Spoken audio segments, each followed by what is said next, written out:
Civil Media.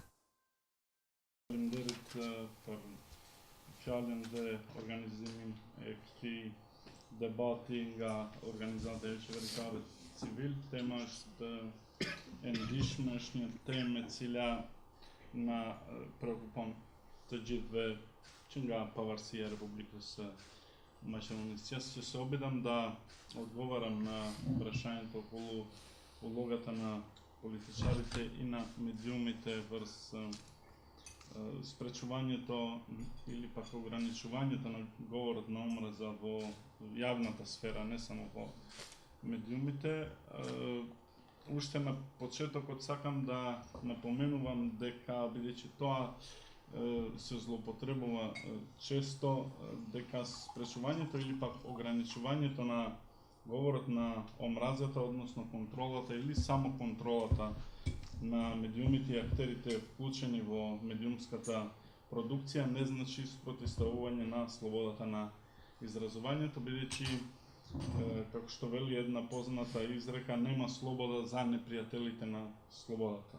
Токму тие кои што шират говор на омраза, често се повикуваат на слободата, а фактички они ја прекршуваат слободата на изразувањето. Во член 10 од Европската конвенција за човекови права и препораката на Комитетот на министри на Советот на Европа за говор на омраза, терминот говор на омраза се дефинира како говор што ги опфаќа сите форми на изразување со кои се шират, се потикнуваат, се промовираат или се оправдуваат расната омраза, ксенофобијата, антисемитизмот или други форми на омраза засновани на нетолеранција.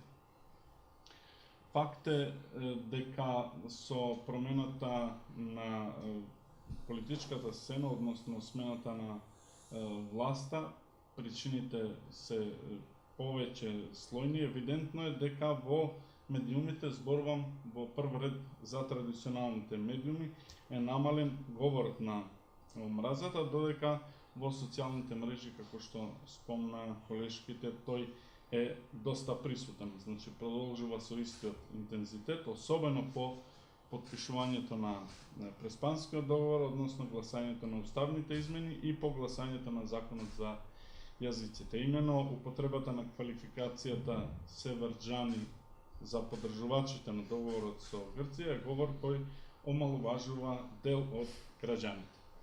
Анализата на известувањето за етничките сензитивни теми покажува дека во минатите 2,5 децении во Македонија беа забележени голем број примери на невнимателно или намерно известување во кое отсутствуваше чувствителност за меѓуетничките, меѓукултурните и меѓурелигиските односи во нашето општество. Значи, тој е присутен не само во традиционалните медиуми, туку и во јавната сфера.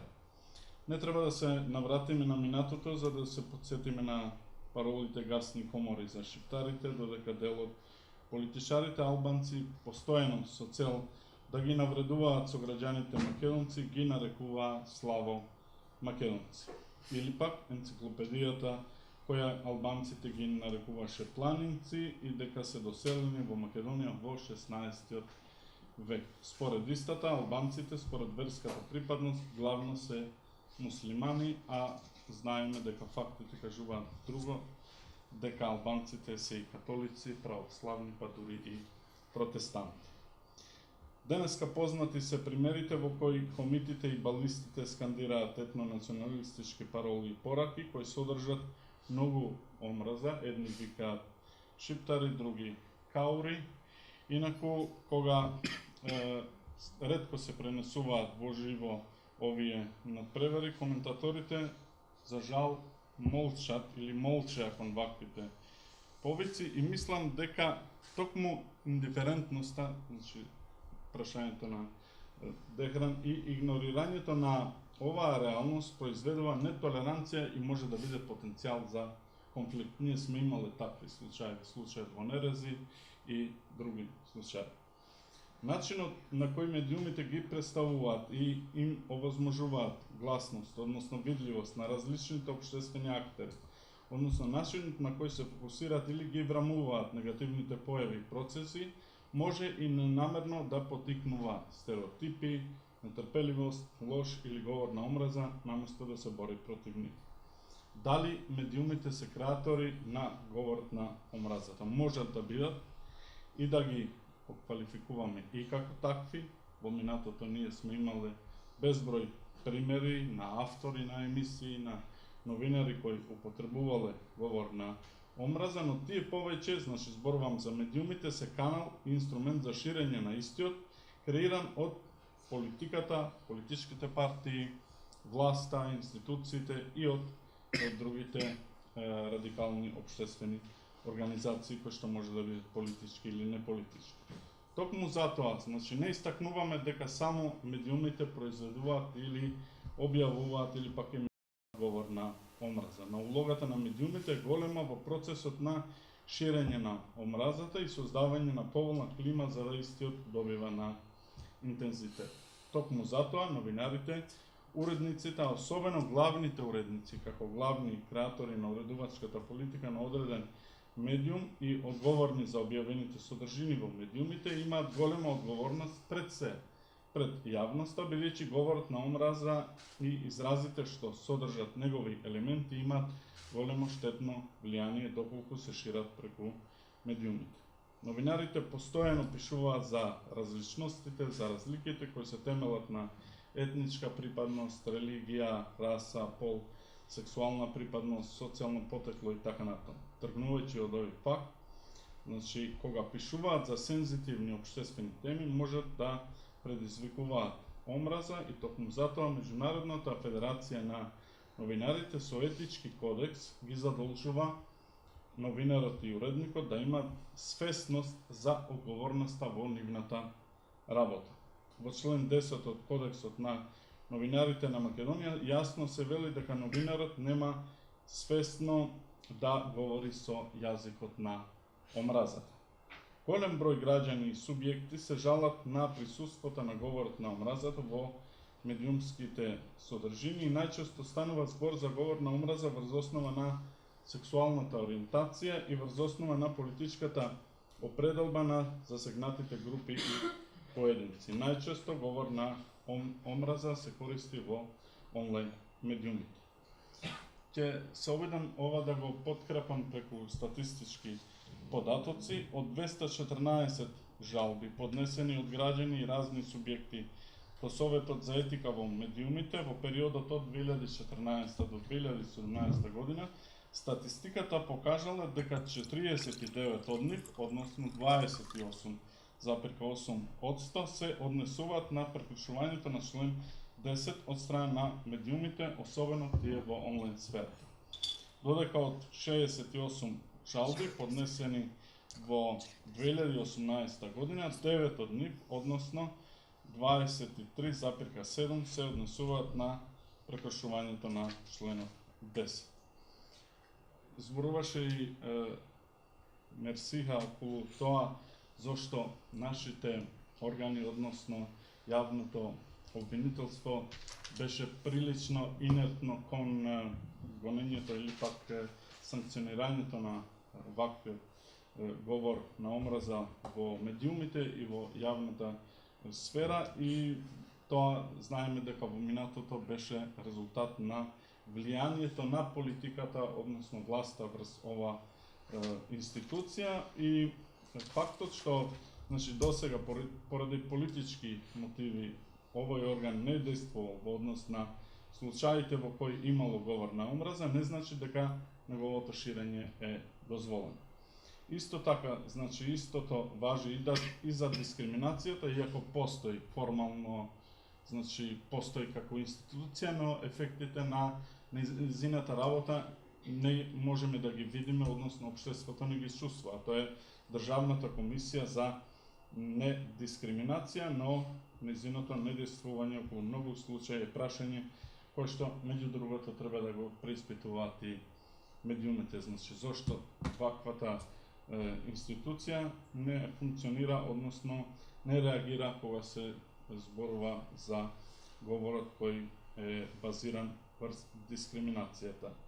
Евидентна, значи, културата во нашето општество вака не е во другите општества, на неказнивост на престапите на онлайн медиумите, некојаш поради, како што рековме, инертноста на институциите, некојаш поради неразбирањето на ова релативно нова сфера, некојаш поради штетната заблуда дека за онлайн сферата не важат законите, дека онлайн медиумите не се регулирани. Значи, не е точно, бидејќи кривичниот законник на Република Македонија на експлицитен начин, значи, предвидува затворски казни за сите тие кои преку медиумите ќе промовираат и употребуваат говор на омраза, да не цитирам членови, значи членот 394 и членот 319 и членот 417.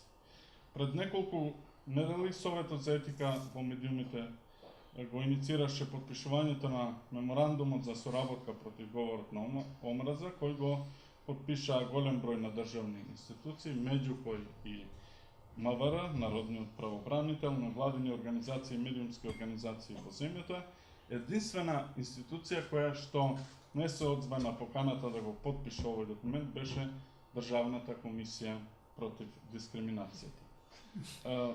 Значи, можете да претпоставувате, бидејќи се работи за луѓе, членови на оваа институција кои што беа поставени од минатата власт и веројатно не можат да се трансформираат во смисла да ја вршат нивната работа.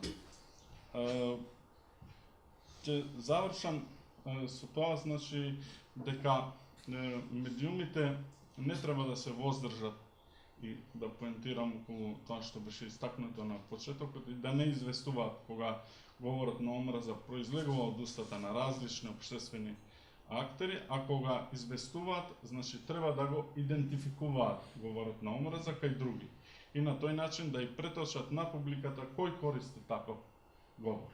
Значи тука пред се мислиме на политичарите, на нивните изјави, интервјуа, на директните пораки, кои ако содржат говор на омраза, значи не треба да се објавуваат, зашто токму објавувањето е повреда на слободата. Но тоа значи дека не треба да ги амнестираме и да кажеме дека тој користи говор на омраза.